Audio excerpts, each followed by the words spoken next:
श्रमहर महाकषाय हम लोग लिखेंगे द्राक्षा, खरजूर, प्रियाल, बदर, दाड़िम, फल्गु, परुषक, इक्षु,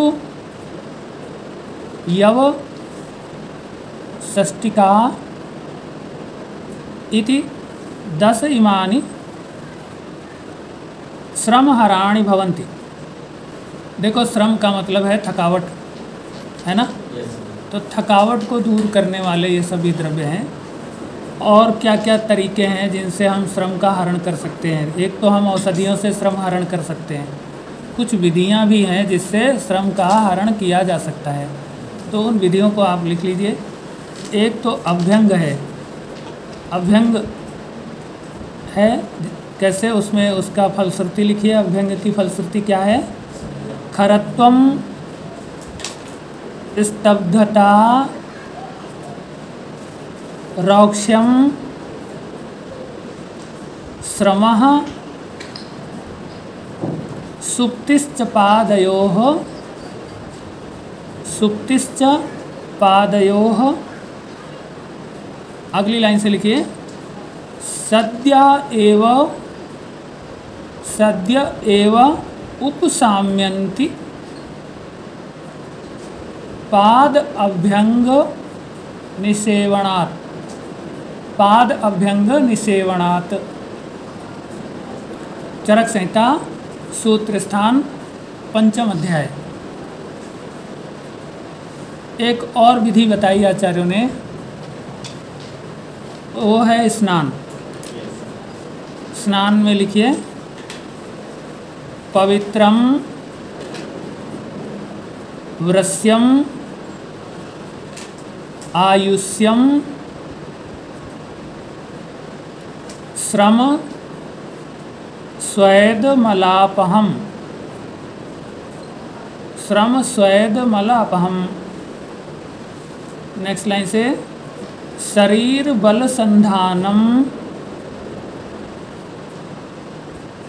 शरीर बल संधानम, स्नानम, ओजस्करम परम, स्नानम, ओजस्करम परम। यह भी चरक संहिता के सूत्र स्थान 5वें अध्याय से ये वर्णन आप लिख रहे हैं। आइए अब हम लोग जानते हैं कि किस तरीके से श्रम उत्पन्न होता है।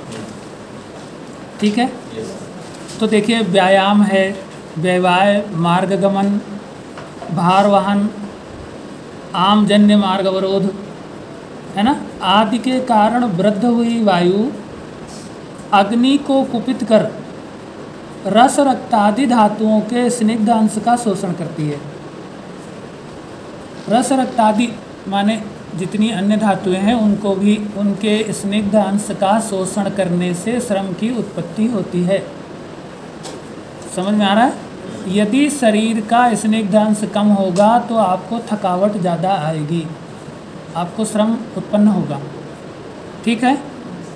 तो ऐसा कैसे होता है? जैसा अभी हमने बताया कि भार वाहन है, मार्गगमन है ना, व्यायाम है, व्यवाय है, और दूसरा आमजन्य स्रोतोरोध है। तो मार्ग रोध आम के द्वारा होगा तो वहाँ वायु कुपित हो जाएगी, और वायु कोप से पुनः फिर क्या होगा? अग्नि को कुपित कर देगा। कुपित हुई वायु अग्नि को कुपित करके फिर स्निग्ध अंश का शोषण करती है, और फिर जिससे क्या होगा? धातु क्षय होकर के क्षयजन्य रूक्षता एवं खरता की वृद्धि हो जाएगी। धातु क्षय होगा और फिर इस क्षय के कारण रूक्षता खरता अत्यधिक बढ़ जाएगी। बढ़ी हुई रूक्षता खरता से स्रोतो अवरोध और भी ज़्यादा उत्पन्न हो जाएगा। इससे वायु पुनः कुपित होगी। ये बढ़ी हुई वायु जो अत्यंत कुपित हुई वायु है, ये एक तो प्रतिलोम गति करने लगती है। ठीक है? जिसके कारण और भी ज़्यादा स्निग्ध अंश का शोषण होता है और सारे काम उल्टे होने लगते हैं प्रतिलोम होने की वजह से, इसीलिए श्रम की उत्पत्ति होती है। तो आप जानते हैं, थोड़ा मॉडर्न तरीके से देखें कि जब आप बहुत तेज़ी से व्यायाम करते हैं तो आपके शरीर में, मैंने बताया था, एनारोबिक रेस्पिरेशन बहुत तेज़ी से होता है।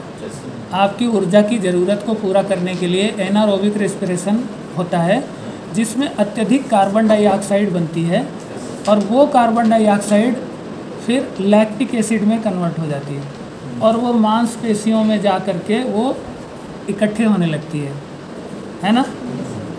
तो इससे क्या होता है, आपके मांसपेशियों में पीड़ा उत्पन्न होती है, यही स्थिति श्रम कहलाती है। फिर जब आप संवहन करते हैं, अभ्यंग करते हैं, पैर दबाए जाते हैं, तो उस स्थान की जो लैक्टिक एसिड है वो दबाव पा करके सिराओं के द्वारा हृदय की तरफ जा करके ऑक्सीजन के साथ रिएक्शन करके वो पुनः वो लैक्टिक एसिड चेंज हो जाता है। ठीक है, तो वो जब चेंज हो जाता है तो फिर दर्द करना छोड़ देता है। ठीक है, अब वो फिर ऑक्सीडेशन में चला जाता है।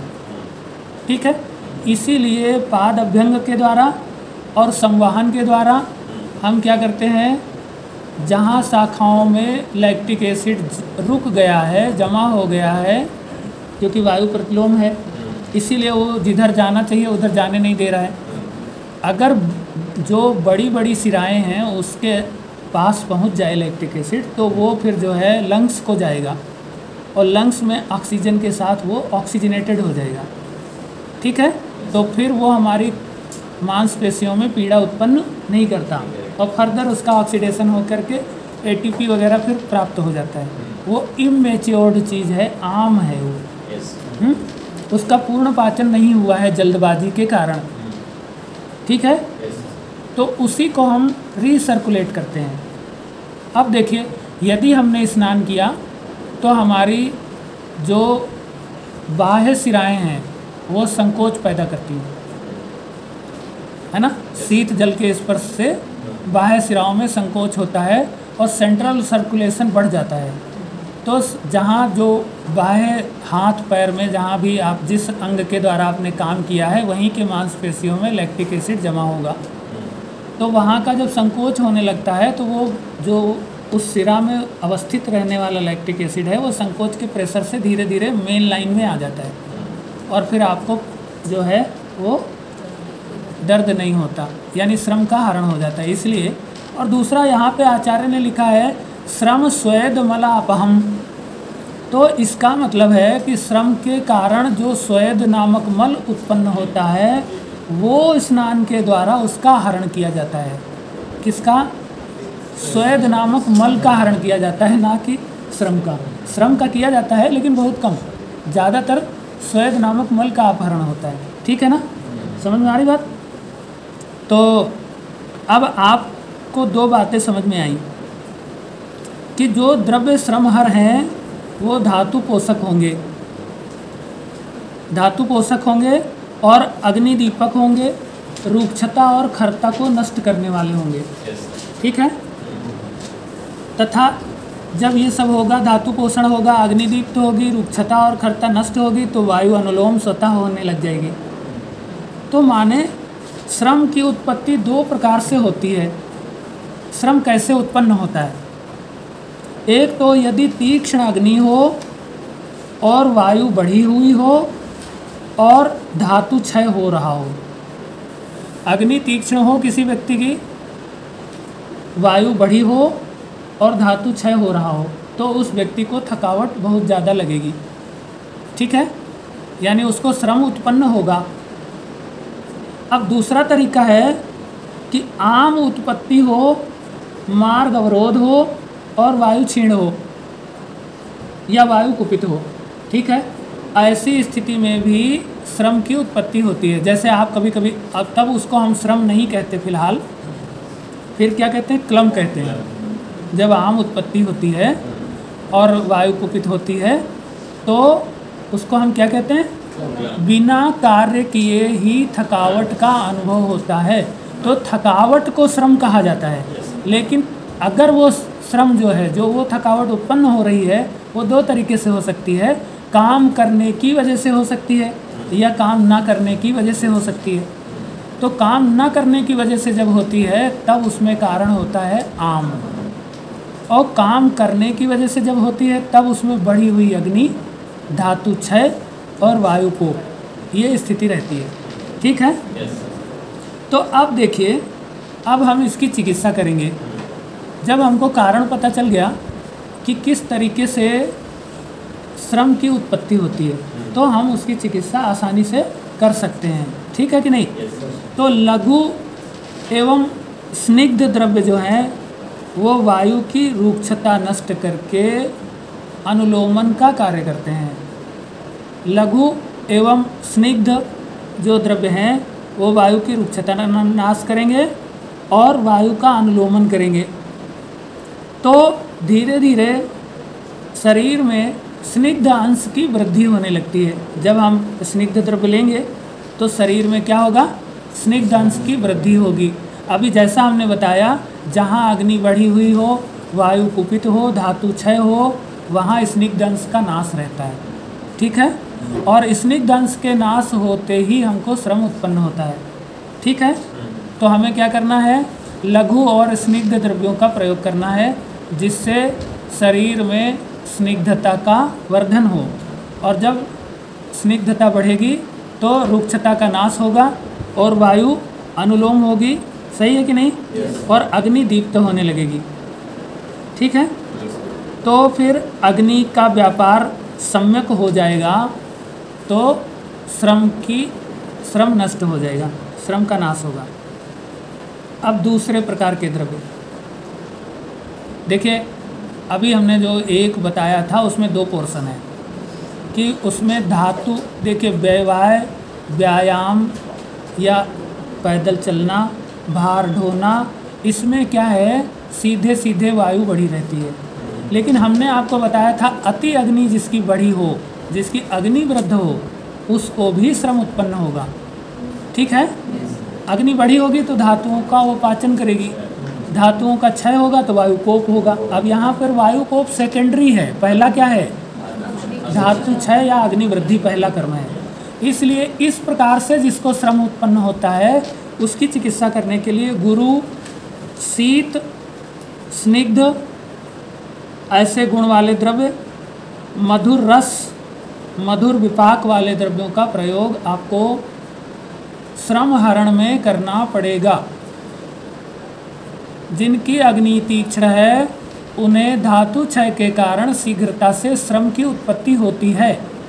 फिर ऐसे व्यक्तियों की चिकित्सा करने में आपको गुरु, शीत, स्निग्ध, मधुर, है ना, ऐसे मधुर रस, मधुर विपाक, इस प्रकार के द्रव्यों का चिकित्सा में आपको प्रयोग करना है। ठीक है। तो इससे होगा क्या कि जो तीक्ष्ण अग्नि है उसका समन हो जाएगा। गुरु गुण से, शीत गुण से, मधुर रस से, मधुर विपाक से, सभी से अत्यंत तीक्ष्ण अग्नि का समन होगा। और जब अग्नि का समन होगा तो धातु का वर्धन होगा। तीक्ष्ण अग्नि का समन होगा तो शरीर में धातुओं की वृद्धि होने लगेगी और वायु का भी समन होने लगेगा, रूक्षता का भी नाश होने लगेगा। परिणाम स्वरूप क्या होगा? श्रम का हरण होगा। ठीक है कि नहीं? तो इस तरीके से ये धातु वृद्धि को करते हुए, वायु का समन करते हुए श्रम का नाश करते हैं। ठीक है। तो आपको हमने जो पहला बताया था कि धातु क्षयजन्य या अग्नि वृद्धि जन्य, है ना, इन दोनों में दो चिकित्साएं हैं।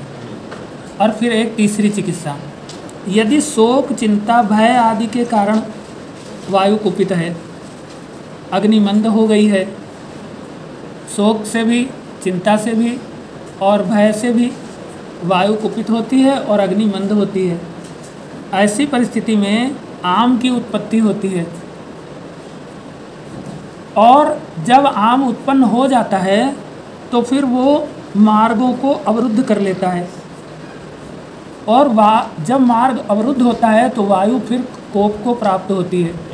क्योंकि वायु के कोप दो प्रकार से होते हैं, वायोः धातु क्षयात मार्ग आवरणात् कोपौ, यानी वायु के कोप दो प्रकार से होते हैं, धातु क्षय के कारण होता है और मार्ग आवरण के कारण होता है। ठीक है ना। तो मार्ग अवरोध जब उत्पन्न हो जाएगा तो वायु कुपित हो जाएगी और इस प्रकार से श्रम की उत्पत्ति होगी। जैसे ही वायु कुपित होगी तो पीड़ा उत्पन्न करने लगेगी, है ना। तो ये श्रम हुआ, लेकिन ये थोड़ा सा परिवर्तित है, इसलिए इसको श्रम के साथ प्लम कह सकते हैं आप। ठीक है। तो इस प्रकार के श्रम में आप आमनाशक, अग्निदीपक और वायु अनुलोमक द्रव्य चिकित्सा में प्रयोग करेंगे। ठीक है। आमनाशक, अग्निदीपक और वायु अनुलोमक द्रव्य चिकित्सा में प्रयोग किए जाएंगे। जैसे आप बहुत लोगों को देखे होंगे, वो देखने में मोटे ताजे हैं, फिर भी थोड़ा ही काम करके थक जाते हैं। तो इसका मतलब क्या हुआ कि इनको जो श्रम की उत्पत्ति हो रही है वो क्यों है? आम के कारण हो रही है। लेकिन जो लीन एंड थिन हैं, बहुत दुबले पतले, कार्ष्यता से युक्त, दौर्बल्यता से युक्त हैं, इसलिए अति शीघ्रता से उनको श्रम उत्पन्न हो रहा है। तो वहाँ या तो अग्नि की वृद्धि है या धातुओं का क्षय है, यानी वायु का कोप है। आप दोनों को आइडेंटिफाई करके या डिफरेंशिएट करके कि ये वायु कोप स्वतंत्र है या अग्नि के बढ़ने की वजह से है ना। अग्नि बढ़ के धातु नाश करके वायु का कोप हो रहा है। ठीक है। उसी प्रकार से आपको चिकित्सा करनी है। तो देखिए, इस महाकषाय में धातु पोषक, ओजोवर्धक, रूक्षता नाशक और वायु अनुलोमन कारक श्रमहर द्रव्य कौन कौन से हैं? धातु पोषक, ओजोवर्धक, रूक्षता नाशक, वायु अनुलोमन कारक, इस श्रमहर महाकषाय में द्रव्य हैं फालसा, प्रियाल, बदर, फल्गु, षष्टिक, द्राक्षा, इक्षु, खरजूर। देखिए, खरजूर भी गुरु है, स्निग्ध है, मधुर रस, मधुर विपाक, शीतवीर्य है। ठीक है। और इसी तरह से फल्गु है, फल्गु मतलब अंजीर, अंजीर भी वैसे ही होता है। इसी प्रकार से इसमें द्राक्षा है, इक्षु है, लेकिन षष्टिक जो चावल है वो लघु है। ठीक है। लघु, मधुर, स्निग्ध है, तो ये वायु वाले में, और ये सब धातु क्षय वाले में, यानी अग्नि वृद्धि वाले में। जिनकी अग्नियाँ बढ़ी हैं उनको आप द्राक्षा दीजिए, खरजूर दीजिए, प्रियाल दीजिए, प्रियाल चिरौंजी। ठीक है। और फल्गु दीजिए, इस तरीके से इक्षु दीजिए। ठीक है। समझ में आ रही बात? तो दोनों तरह की चिकित्सा इसी लाइन में है। अब दूसरे प्रकार वाले, नंबर 2, आमनाशक, अग्निदीपक और वायु अनुलोमन कारक। वायु अनुलोमन कारक द्रव्य जैसे इसमें यव है और दाड़िम है। तो यव और दाड़िम ये अग्निदीपक होते हैं और पचने में आसान होते हैं, इसीलिए आमनाशक हैं और अग्नि को दीप्त करते हैं। तो दीप्त हुई अग्नि फिर और आम नहीं बनने देती, तो फिर शरीर में श्रम का हरण होता है। ठीक है।